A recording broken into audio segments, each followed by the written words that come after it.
This is a quick video to support mus131 electronic music in Glitch. Going to follow along from where we've gone mus share public modules mus131glitch. There's a file here called glitch on a sound file. So I'm going to open my glitch on a sound file, which is here. I'm going to have a look at this and follow along to it, but also just go through, hopefully fairly slowly, the basics of getting Cubase to play a sound file and maybe just to briefly edit it up a little bit. So I want File, New Project. I want to make sure I'm in More, Empty, Prompt for Project Location, and Create. And because I've been practicing this, not a lot, but a little bit, I'm already in my mus131 electronic music glitch folder, and click OK. This gives me an untitled project, so the first thing I want to do is File, Save, and I'm in the right folder, so I'll call this Glitch for YouTube.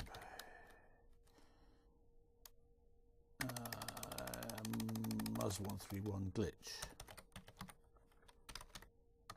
example. There we go, that's better.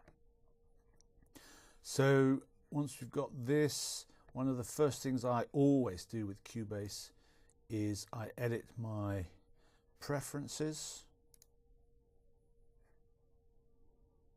and I edit my transport, and I make sure return to start position on stop is checked.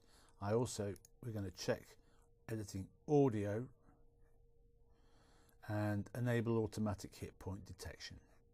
Apply and OK. I then check my project setup and I make sure I'm working at 44,100 samples a second and a 24-bit resolution. I check my auto fade settings because I'm going to be cutting into these sound files, so I don't want to have to put little manual fades on all these things. I want Cubase to do it for me, so that in both, you'll probably have seen this across the board. So I want what's called an equal power crossfade. So they fade out like that. I'm doing an auto fade in, auto fade out, and I'll also do some auto crossfades. So I just check the crossfades. Ooh, I'll make these equal power too.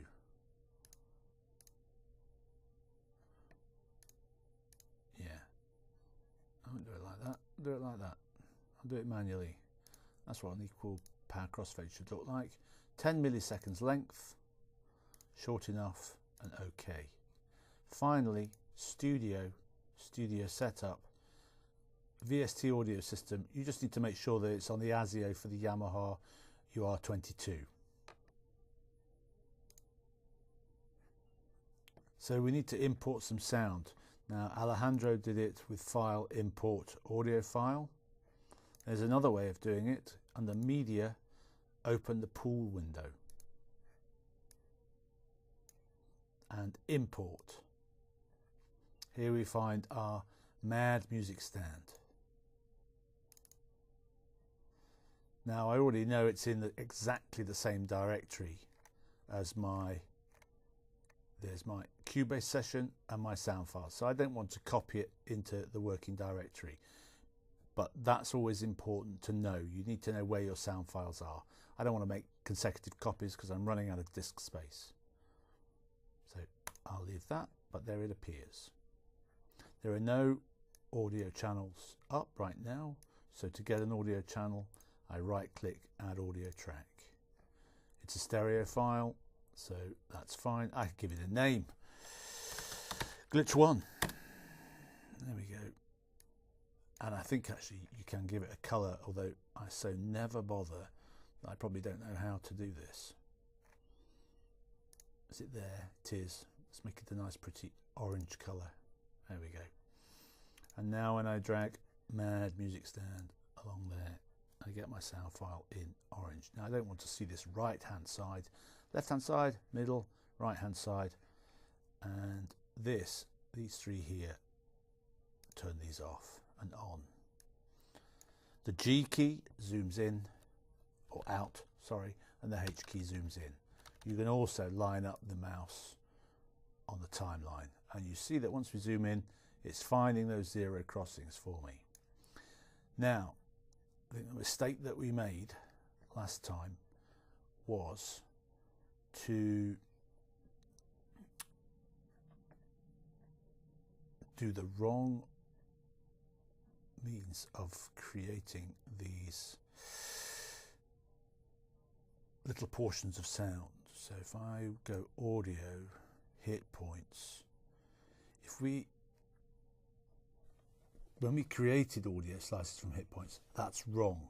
If we just go straight to divide audio events at hit points, we get a whole bunch of stuff.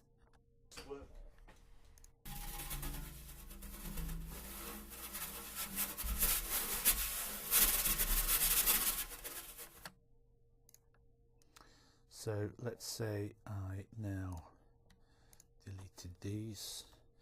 I could duplicate, Control D,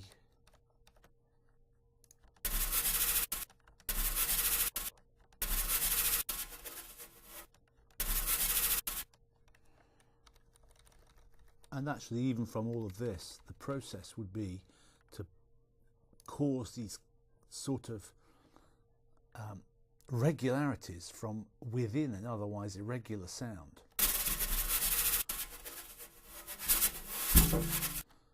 And this one too, so we can just drag that to another track and give that a duplication.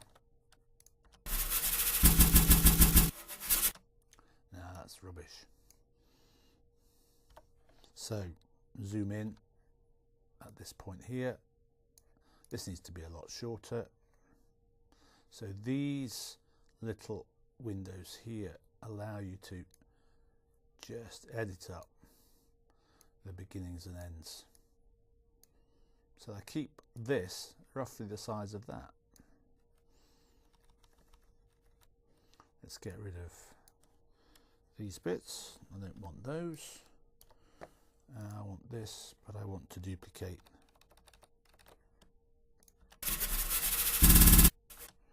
They're all a little bit loud as well, so you'd need to try and adjust the volume. And the easiest way of doing that en masse is to pop down here, show hide automation, read automation, and just drop the volume for that particular bit. In fact, now we're there, let's shape it.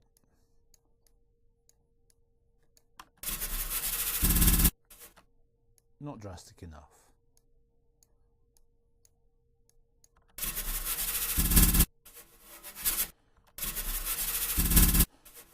Okay, we're beginning to get this to become quite angular.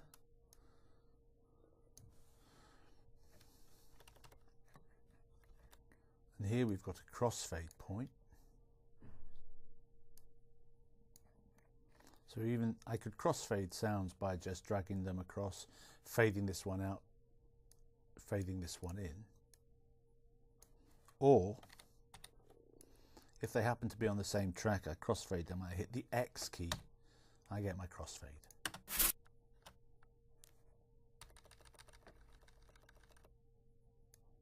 So here's another sound. Let's give that a duplication. At some point in time, you might not want regular duplications. Every now and again, one or two of these will let's say accelerate. So each one gets smaller than the last one.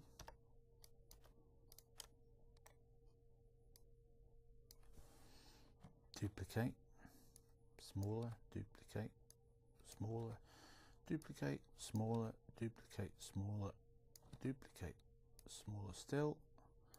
And let's give this 5 or 6. Smaller still. Oh, can I duplicate that? I don't know why that went wrong. Oh, I'm just pasting that over itself. Let's go with this one, duplicate. Oh, that's strange.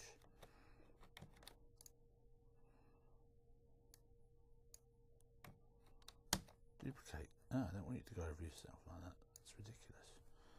Don't do that. Let's try this one. That's better. And duplicate. Ah, that's weird. That's probably because we've got some sort of quantize going on.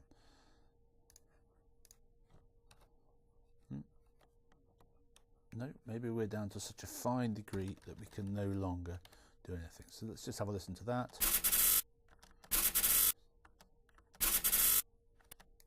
Yeah.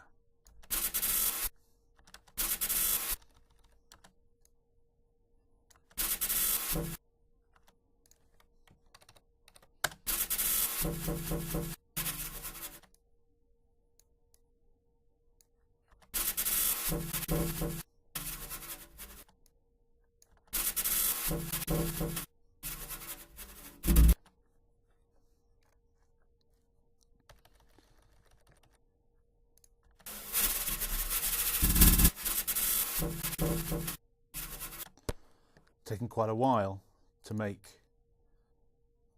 5 seconds of sound. Remember, you can also use silence. So that's a basic exploration of Cubase to try and use some glitch on this sound of a music stand using simple just block editing and duplication.